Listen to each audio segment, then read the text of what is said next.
بسم اللہ الرحمن الرحیم۔ السلام علیکم پیارے دوستو، امید کرتے ہیں آپ خیریت سے ہوں گے۔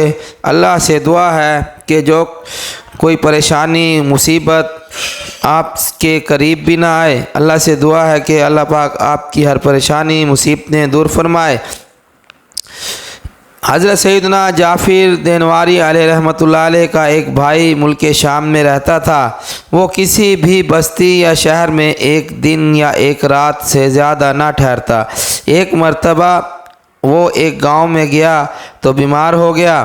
7 دن بیمار رہا، نہ تو گاؤں والوں میں سے کوئی اس کی بیماری پرسی کے لیے آیا، نہ ہی کھانا پینے کا پوچھا۔ 8ویں رات بھوک و پیاس کی شدت میں اس کا انتقال ہو گیا۔ صبح گاؤں والوں نے اس سے مردہ پایا تو غسل دے کر خوشبو لگائی، کفن پہنایا اور نماز جنازہ ادا کرنے چل پڑے۔ اتنے میں آس پاس کی بستیوں کے لوگ جوک در جوک وہاں پہنچ گئے اور کہنے لگے، ہم نے آج ایک غیبی آواز سنی۔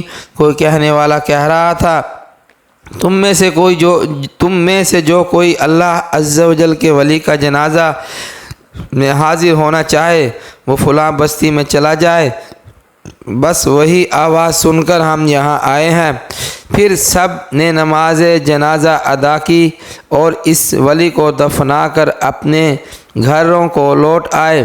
صبح کی نماز کے بعد لوگوں نے مسجد کے محراب میں ایک کفن دیکھا اور ساتھ ہی ایک پرچہ تھا جس پر یہ لکھا ہوا تھا، تمہارے درمیان اللہ عز و جل کا ایک ولی 7 دن تک بھوکا پیاسا اور بیمار پڑا رہا، مگر تم نے اس کا حال تک نہ پوچھا، نہ اس کی بیمار پرسی کی، نہ ہی کھانا وغیرہ کھلایا۔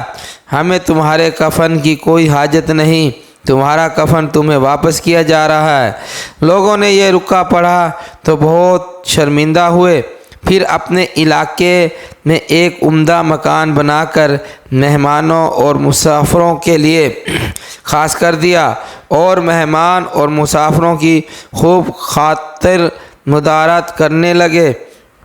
پیارے دوستو، دیکھا آپ نے کہ زندہ شخص جو تھا اس کی کسی نے قدر نہ کی، نہ پانی پوچھا، نہ اس کی روٹی پوچھی، بھوکا پیاسا وہ بیچارہ پڑا رہا وہاں پہ، مگر مرنے کے بعد اس کو خوشبو بھی لگائی، کفن بھی پہنایا، ٹھیک ہے نا، نماز جنازہ بھی ادا کی، مگر پھر کیا ہوا؟ کفن واپس ہو گیا۔ اللہ کی کبھی کبھی یہ مناظر دکھا دیتا ہے انسان کو، مگر ہمیں چاہیے ہمارے قریب، ہمارے ہمسائے، ہمارے پاس کوئی آتا ہے، بھوکا ہے، پیاسا ہے، ہمیں اس کی خدمت کرنی چاہیے۔ اس واقعے سنانے کا مقصد یہ ہے کہ ہم نے انسان کی قدر کرنی چاہیے۔